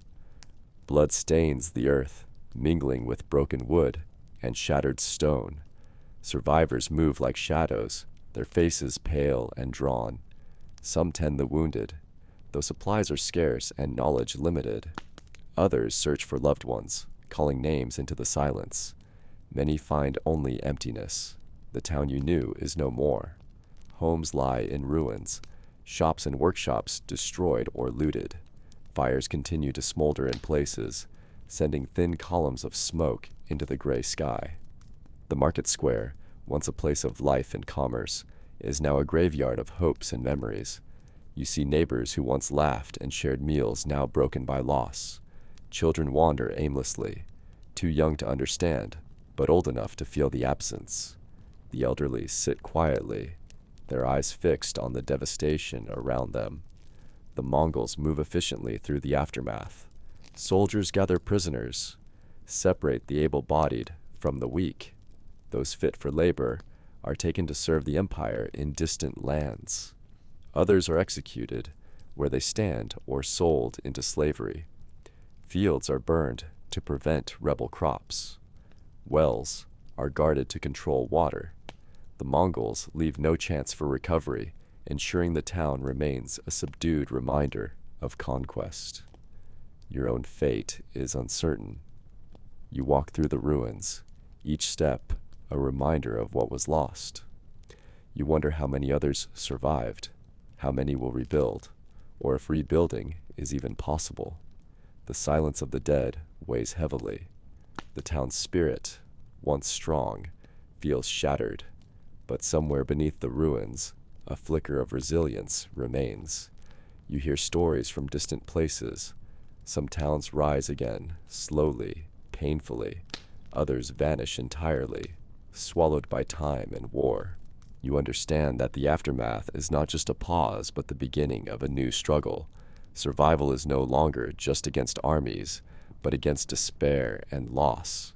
The Mongols have claimed your town, but the story continues.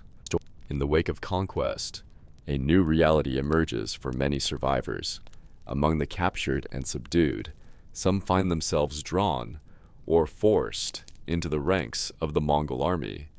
This is not a choice freely made, but one born of necessity, survival, or coercion. The Mongols prize strength, skill, and loyalty. Warriors from conquered lands who prove their worth may be recruited, their lives spared in exchange for service. Others are compelled to fight, their weapons taken and handed new orders.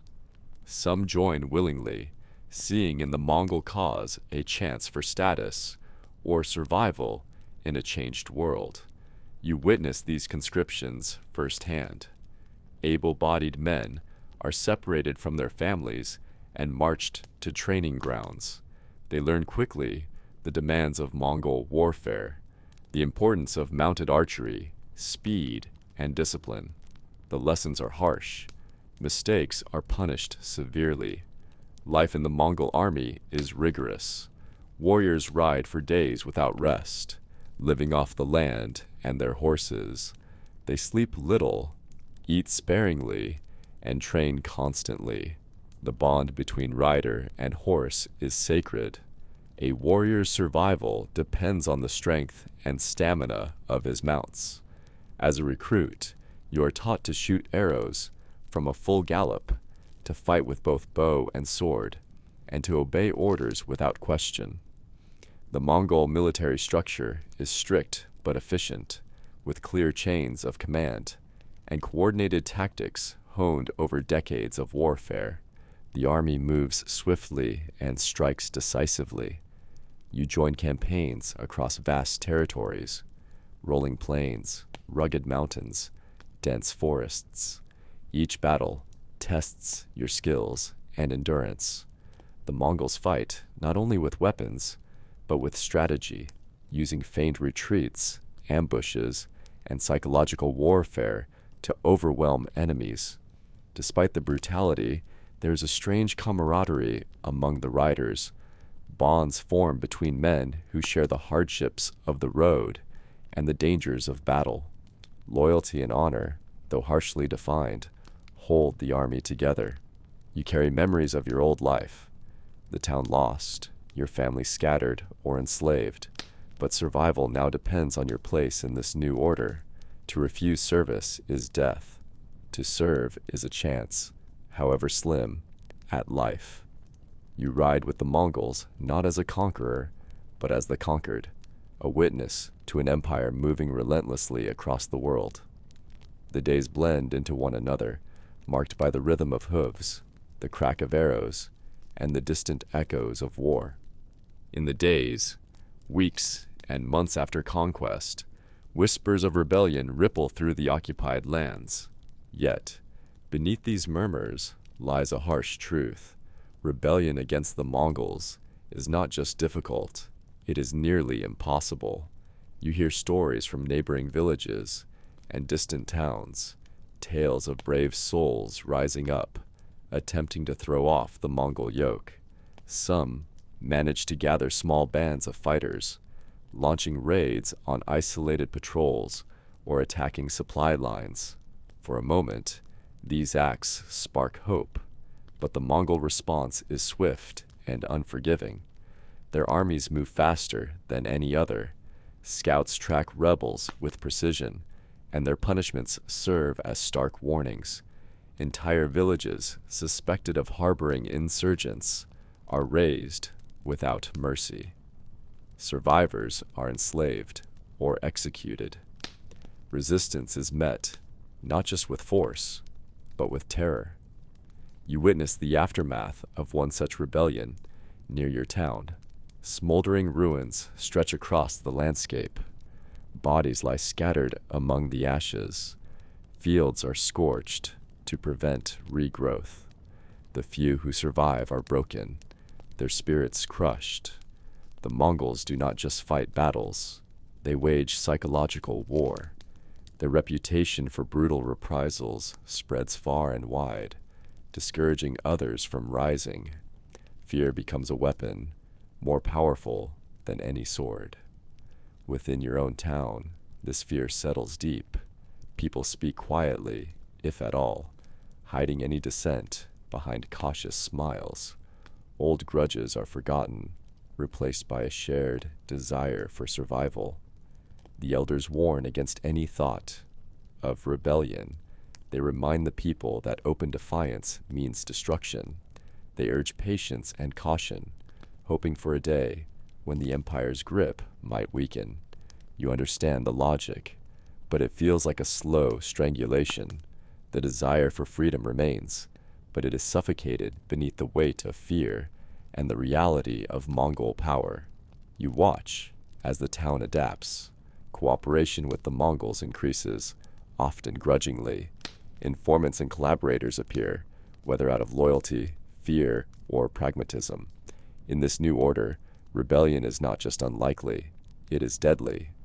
And so you live in quiet submission, holding on to whatever hope you can, knowing that open defiance would bring ruin. The Mongol Empire is vast, relentless, and merciless. It crushes resistance not only with weapons, but with calculated terror, ensuring that rebellion remains a distant, dangerous dream. The siege is over, but the battle for survival continues. The Mongols may have taken your town, but the war is far from finished. What follows is a slow, grinding process, attrition, that wears down bodies, minds, and spirits alike. In the immediate aftermath, the town's population is reduced, decimated by the fighting and the conquest. But attrition does not end there. Hunger lingers long after the last arrows have flown. Disease seeps into every corner, preying on the weak and vulnerable. Exhaustion settles deep in the bones of survivors who struggle to rebuild or simply endure. Food remains scarce. Fields lie fallow or burned. Livestock are gone or taken. Every meal is measured, rationed with care. The stomach's hunger is a constant companion, gnawing at strength and hope alike. The cold months bring their own dangers, Shelter is meager, clothing threadbare. Frost bites fingers and toes. Illness spreads easily, aided by malnutrition and fatigue. The sick and elderly are most at risk. Some die quietly in their homes, others in the streets, unnoticed amid the ruins. Water sources are limited and often contaminated. Wells, once the town's lifeblood, become breeding grounds for disease. Clean water is a precious commodity guarded jealously. You watch neighbors fade. Friends who once worked alongside you now lie pale and still. Children you saw playing months ago are gone or too weak to move. The vibrant life that once filled the streets is replaced by silence and shadow. The psychological toll is immense. Survivors carry trauma that no wound can explain. Memories of violence haunt sleep. Fear lingers in every glance, every sound. Hope becomes a fragile, flickering thing. Despite this, life insists on continuing. Some tend the fields, planting what they can. Others build shelters from rubble. The sick receive what care is possible.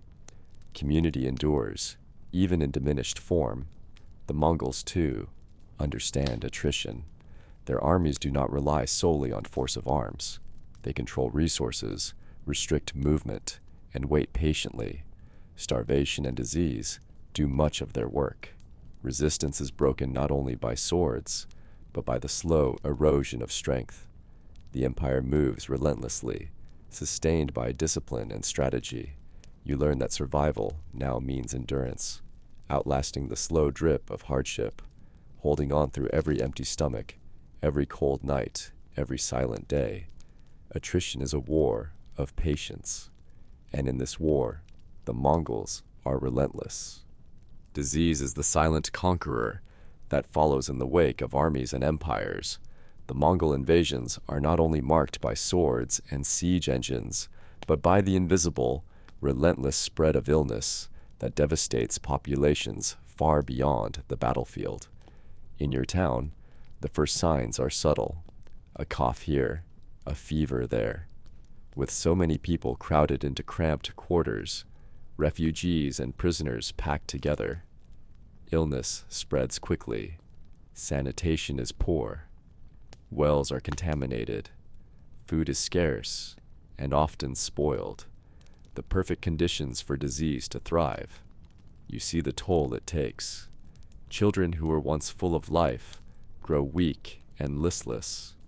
Elders who survived the siege now struggle to breathe.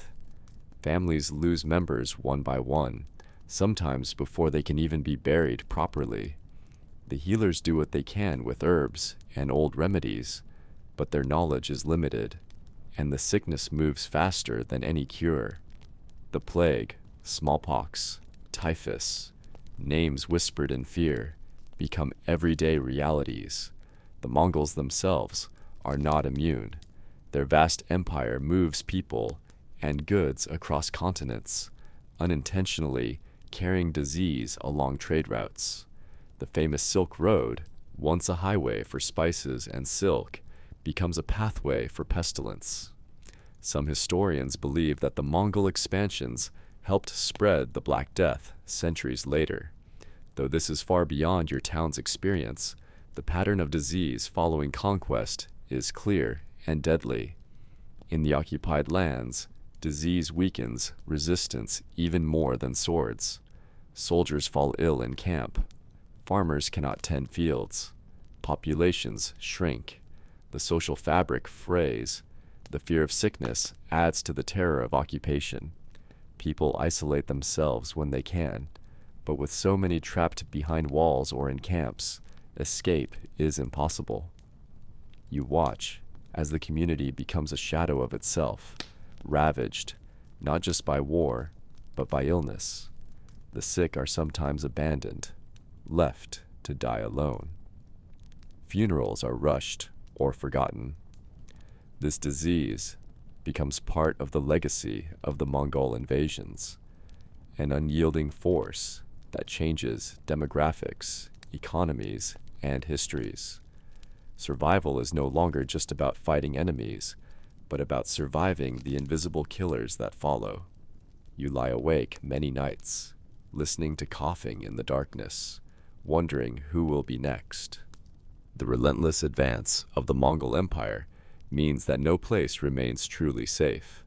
Every town, every village, every patch of land is vulnerable to the long shadow cast by their conquests. You come to understand that no matter how far you run, no matter how well you hide, safety is a fleeting illusion. The refugees you see passing through your town bear witness to this truth. They arrive gaunt, weary, and fearful. They speak in hushed tones of places burned to the ground, families torn apart, and neighbors vanished without trace. Safe havens once thought secure have fallen, one after another. You hear stories of entire regions emptied as people flee the Mongol armies. Roads are clogged with desperate travelers, many of whom do not survive the journey. The forests and mountains, natural refuges, in times past, offer little protection now. Mongol scouts and patrols hunt relentlessly, finding and capturing those who try to escape. Even the great cities, with their massive walls and trained armies, have not been spared. Cities like Baghdad, Kiev, and Samarkand have fallen after brutal sieges. The strength of stone and steel cannot withstand the Mongols' combination of siege technology, tactical innovation, and psychological warfare. You realize that no place can truly offer sanctuary. The empire's reach is vast and its power overwhelming. The roads that carry trade and messages also carry conquest and destruction. The idea of sanctuary becomes a distant hope, replaced by the harsh reality of constant threat. Within your own town, this truth shapes every decision. Some speak of fleeing to distant lands, but even the journey is perilous. Others choose to stay, hoping that walls and distance will hold, but the knowledge that Mongol horsemen could appear at any moment lingers in every thought. The psychological toll is immense. The constant fear of attack, the loss of homes and loved ones, the breakdown of communities, all weigh heavily on the people. Trust erodes, paranoia grows. The sense of safety, once taken for granted, vanishes. Yet life goes on, fragile and persistent. People adapt, forming new alliances, learning new customs, and finding ways to endure. Small acts of kindness, secret gatherings, and quiet prayers become vital threads, holding communities together. You understand now that survival is not just about walls or weapons, but about resilience in the face of an unforgiving world. Safety is never guaranteed, only earned through endurance and caution. The Mongol Empire is not just an army, it is a force that reshapes the very idea of home and security.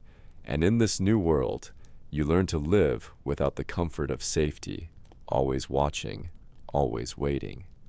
The Mongol Empire stretches endlessly across the horizon, a vast and unyielding force that reshapes the world in its wake. But this vastness does not bring safety. Rather, it brings the harsh reality that no place, no matter how remote or fortified, is beyond the reach of their influence. Refugees and survivors pass through your town daily, their faces etched with fear and exhaustion.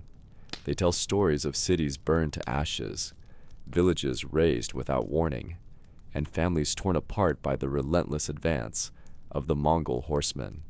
Their voices are hushed, as if speaking too loudly might summon the very forces they flee. You hear of great cities like Baghdad and Samarkand, once bastions of culture and wealth, now fallen to the Mongols' siege engines and ruthless tactics. Walls that stood for centuries crumbled within days. Armies that outnumbered the invaders were scattered or slaughtered with terrifying efficiency. Even the natural refuges, the dense forests, the steep mountains, the wide rivers, offer little sanctuary. Mongol scouts, skilled and relentless, traverse these lands with ease, tracking down those who seek to hide. The empire's roads and communication networks allow them to respond swiftly to any sign of rebellion or flight. Within your own town, the knowledge that no place is safe settles heavily on every mind. Some speak of fleeing to distant lands, but the journey is fraught with peril. Others argue for staying and fortifying what remains. Yet all understand that safety is an illusion, a fleeting hope that can be shattered in an instant. The constant threat shapes daily life. People move cautiously, speak in whispers, and trust few. The fear of surprise attack or betrayal lingers in every glance. The fabric of community frays under the weight of uncertainty. Yet, despite the danger, life persists. Small acts of kindness and solidarity continue in secret. Traditions are maintained quietly, and the human spirit endures even in the darkest times. You learn that survival is not about walls or weapons, but about resilience and adaptation. The Mongol Empire may stretch vast and wide, but it cannot conquer the will to live. And so you live, always watching, always waiting, never truly safe. The Mongol invasions are more than a chapter in history. They are a lesson in survival, resilience, and the harsh realities of a world shaped by relentless forces beyond individual control. For the people caught in the path of the horsemen, life was forever changed, often ended, and rarely spared. You have followed the story from the calm before the storm to the chaos of siege and conquest, through the long shadows of occupation, disease, and survival. You have seen how a simple town, once full of hope and life, was swallowed by an empire that moved faster and struck harder than any before it. Survival in the face of the Mongols was not just about walls or weapons. It was about enduring hunger, disease, fear, and loss. It was about adapting to a new order, where freedom was a fragile memory, and every day was a test of will.